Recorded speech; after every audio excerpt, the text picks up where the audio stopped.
This is the Conscious Hour. Let's talk about the deep state. This is perfect. It will let you understand who the deep state is, how they operate, and why they don't represent we the people. Our government isn't representing our interests. Wars.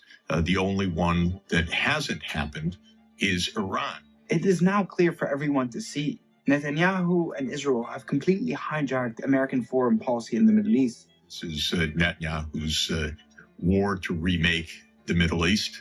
And they've done so with bipartisan support across the American establishment.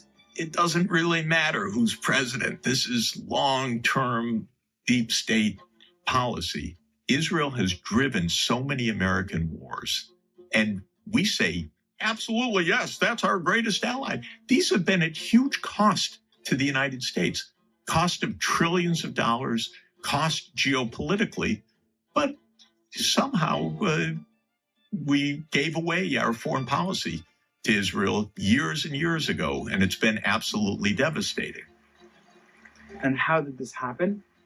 His unprecedented longevity as Israel's prime minister, combined with the support of big money and the Israel lobby, has ensured that the American deep state is firmly aligned with Israel. And what happened if you challenge this deep state? Why are you doing this to me? Well, you face severe consequences. Today, we are witnessing the culmination of the deep state's trajectory.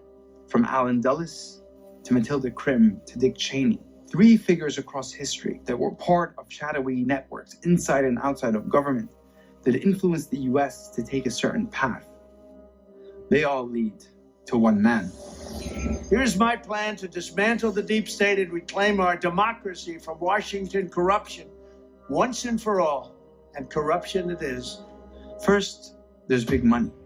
Trump has lauded his desire to turn Gaza into a real estate deal, or potentially access the gas off its shores. But here, the big money also seeps into the Israel lobby. Beyond the usual suspects, there's the Adelsons. They are billionaire GOP megadonors, whose vast political spending is driven by pro-Israel policy. Across the last three presidential elections, they've donated $250 million to Trump's campaigns, and that's the amount we know of. It has since been uncovered that Trump promised the Adelsons the recognition of Jerusalem as the capital of Israel and the annexation of the Golan Heights by Israel in return for those donations, both which he did. That was in 2016, and in 2024, it is no different. It is speculated that in return for the $100 million contribution from the Adelsons, Trump will recognize Israel's legal annexation of the West Bank. This is by definition how the deep state works. Big money getting to influence and direct a country's policy. Then there's the vast network of the Israel lobby. Look at both of Trump's administrations. He didn't drain the swamp. If anything, he made it worse. The people who shaped his governments weren't outsiders. They were part of Washington's revolving doors and the immense network of America's deep state, from his personal advisors to secretaries of state to the heads of the CIA.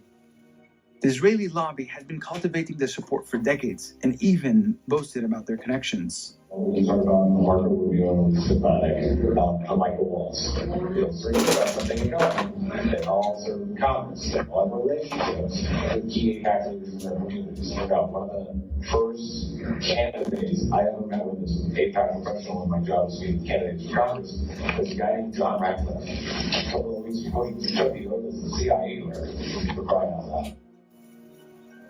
Well, if that video there didn't wake you up, yes, they talk about the deep state. Who's the deep state? It's the military-industrial complex. It really doesn't have anything to do about borders. It doesn't. It includes the United States, the United Kingdom. Oh, they're united. Hey, that's a good thing. France, Italy, Germany. And who's the puppet masters behind the whole thing? I have to use the word, folks. You know, they say, oh, don't use Zionism. It's the Zionists. Who are they?